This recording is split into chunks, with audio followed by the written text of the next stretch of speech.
Good morning and a very happy morning. We are reading a book, The Power of Now, writer है Eckhart Tolle, page number 123.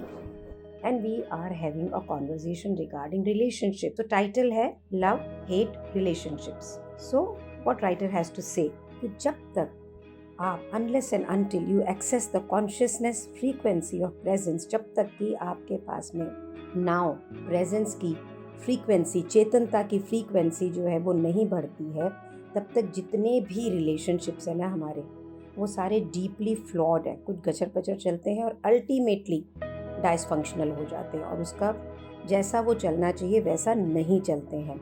ऐसा लगता है कि कुछ समय तक तो ये परफेक्ट हैं, जब आप किसी से बहुत ही when you are in love वाली जो फीलिंग होती है, लेकिन फिर invariable that apparent perfection gets disrupted as argument. ये जो परफेक्शन है ना, ये रुक जाता है, इसमें बाधा आती है और क्या होता है, आर्गुमेंट, बहस होना, कॉन्फ्लिक्ट्स, डिससेटिस्फैक्शन, इमोशनल और इवन फिजिकल वायलेंस भी होता है और इसका फ्रीक्वेंसी फिर बढ़ता चला जाता है। इट सीम्स कि जो ज़्यादा से ज़्यादा लव रिलेशनशिप्स होती है ना, ये फिर लव हेट रिलेशनशिप हो जाती है और इसमें बहुत ज़्यादा टाइम भी नहीं लगता है। सो लव क्या होता है, ये टर्न कैसे हो जाता है, एक savage attack, feeling of hostility, complete withdrawal, बिल्कुल हम अपने आप को खींच लेते हैं और अफेक्शन शो ही नहीं कर पाते, जैसे कि किसी ने स्विच बंद कर दिया हो।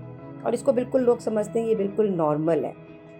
फिर ये जो रिलेशनशिप है ये थोड़े टाइम के लिए ऑक्सीलेट करता है, कुछ महीनों के लिए, कुछ सालों के लिए, और हम इसी तरह से दोनों पोलैरिटीज़ के बीच में चलते रहते हैं। कभी प्यार करते हैं, कभी नफरत करते हैं, कभी ये हमें खुशी देता है, कभी ये हमें पेन देता है। और ऐसा ना कोई बहुत कॉमन नहीं है कि जो कपल्स हैं, जो मैरिड कपल्स हैं, जो वैवाहिक हम लोग जो लोग हैं, इसके एडिक्टेड हो जाते हैं। ये ड्रामा होता है हमारी ज़िंदगी के अंदर। अभी हमने लड़ाई करी, फिर बहुत सारा प्यार किया, इसी से हमको लगता है हम जीवंत हैं, वी आर अलाइव। और जो बैलेंस जिस वक्त हम ये पॉजिटिव और नेगेटिव का खो देते हैं ना, उस वक्त एक डिस्ट्रक्टिव साइकिल चालू होता है। इसकी नेगेटिविटी की फ्रीक्वेंसी ज़्यादा होने लग जाती है, इंटेंसिटी ज़्यादा होने लग जाती है, और ऐसा होगा ही सूनर और later. And then the time will come that the relationship finally collapse. यहाँ पे कोलैप्स का मतलब ये नहीं क्योंकि आपका डिवोर्स हो जाता, कुछ होता है, लेकिन उस रिलेशनशिप में कुछ बचता नहीं है, बस चल रहा है। सो आपको ना ऐसा लगता है कि आप सिर्फ नेगेटिव, जो नकारात्मक और डिस्ट्रक्टिव साइकिल है, आप उसको एलिमिनेट कर सकते हैं, ख़त्म कर सकते हैं। और अगर वो जब ख़त्म हो जाएगा तो रिलेशनशिप बहुत बढ़िया हो जाएगी, बड़ा मज़ेदार हो जाएगा। लेकिन ऐसा होता नहीं है, क्योंकि ये दोनों जो चीज़ें ना, लव एंड हेट, ये इकट्ठी चल रही होती हैं। सो एक के बिना दूसरे का काम नहीं हो रहा होता है। तो जो पॉजिटिविटी होती है ना, उसके पास जो ये पॉजिटिव ऑलरेडी, मतलब जो हमें फिजिकल ये पॉजिटिव दिख रहा होता है ना, इसके अंदर ऑलरेडी अदृश्य रूप से नेगेटिव होता ही होता है। ये दोनों ही मीन्स जो पॉजिटिविटी और नेगेटिविटी है ना, ये दोनों ही एस्पेक्ट है इसके डायसफंक्शन होने के। सो राइटर यहाँ पे ट्रू लव की बात नहीं कर रहा है, रोमांटिक रिलेशनशिप्स की बात कर रहा है, क्योंकि ट्रू लव का तो कोई ऑपोजिट है ही नहीं ना, वो तो माइंड के बियॉन्ड है। जो माइंड का जो बियॉन्ड है ना, वो एक कंटिन्यूअस स्टेट ऑफ लव है, जो कि बहुत रेयर होता है। और वो सिर्फ एक बहुत, जैसे कि एक चैतन्य मनुष्य बहुत रेयर होता है, वैसे ही ये जो स्टेट ऑफ ट्रू लव है, ये भी बहुत रेयर होता है। इसका कभी कभी थोड़ा सा ग्लिम्स दिखती है हल्की सी, लेकिन फिर ये गैप में और माइंड के स्ट्रीम, सोचने की शक्ति के अंदर चला जाता है, क्योंकि वो निरंतर सोचता रहता है। सो किसी भी रिलेशनशिप का जो नेगेटिव साइड है ना, ये मोर इजीली आपको दिखता है पॉजिटिव साइड की जगह। ये आपको मज़े से मालूम पड़ जाता है कि हाँ, ये मेरे पार्टनर में गलती है, तो हम अपने में नहीं देखते ये नेगेटिविटी, अपने पार्टनर में देखते हैं।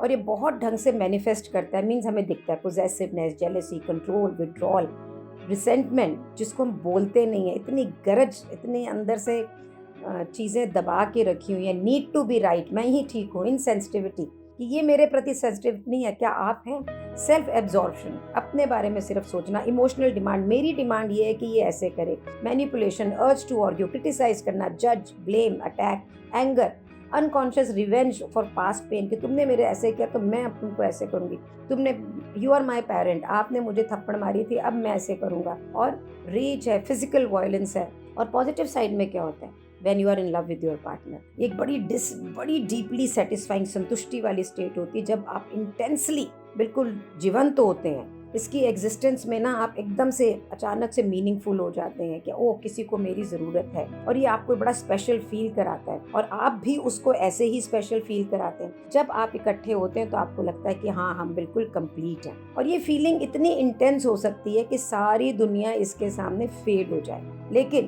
क्या आपने कभी ये सोचा है कि देयर इज अ नीडनेस, एक यहाँ पे ज़रूरत है, क्लिंगिंग क्वालिटी टू दैट इंसान, कि ये मेरा बंदा मेरे पास ही रहे, ये मैं इससे, अगर आपकी शादी नहीं हो तो आपको लगता है मेरे से शादी हो जाए, शादी हुई है तो कि मेरे पास ही रहे, क्लिंगिंग क्वालिटी होती है, और आप एडिक्टेड हो जाते हैं दूसरे के प्रति।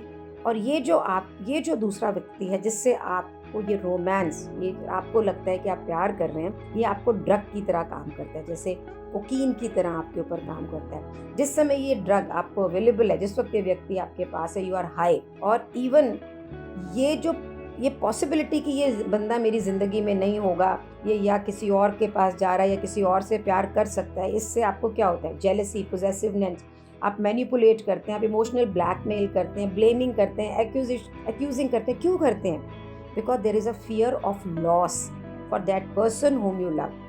और अगर ये जो बंदा आपको छोड़ गया, सो ये इट मे गिव राइट और it can give rise to इतनी इंटेंस, इतनी तीव्र हॉस्टिलिटी को ये जन्म दे सकता है, और या ये इतना ज़्यादा प्रोफाउंड ग्रीफ और डिस्पेयर दे सकता है कि ये सारा जितनी भी लविंग टेंडरनेस दिख रही थी ना, प्यार दिख रहा था, ये एक सेवेज अटैक में, या तो आप अटैक करते हैं या ड्रेडफुल ग्रीफ में, या इतना ज़्यादा दुख में भर जाते हैं जिसका कोई अंत नहीं है। अब प्यार कहाँ गया? Where is that love? क्या ये लव, प्रेम, अगर आप सच में किसी से प्रेम करते हैं तो क्या आप कभी इतने उसके ना होने से या उसके आपको प्यार ना करने से आप क्या उसके ऊपर अटैक करेंगे, या उससे नाराज़ होंगे, या ग्रज करेंगे, या आप करीब ग्रीफ में चले जाएंगे, या उसकी खुशी में खुश होंगे? प्रेम क्या है? प्रेम तब करते हैं ना जब कोई किसी की खुशी में हम भी खुश, वो खुश तो हम खुश, यही प्रेम है। तो क्या ये प्रेम एट फर्स्ट प्लेस था, और it is just the addictive grasping and clinging, कि या ये सिर्फ दूसरे को पकड़ के रखना, उससे क्लिंग करना, ये है? Is it really love? This is page 124. We'll read more, but then we'll read it in another audio.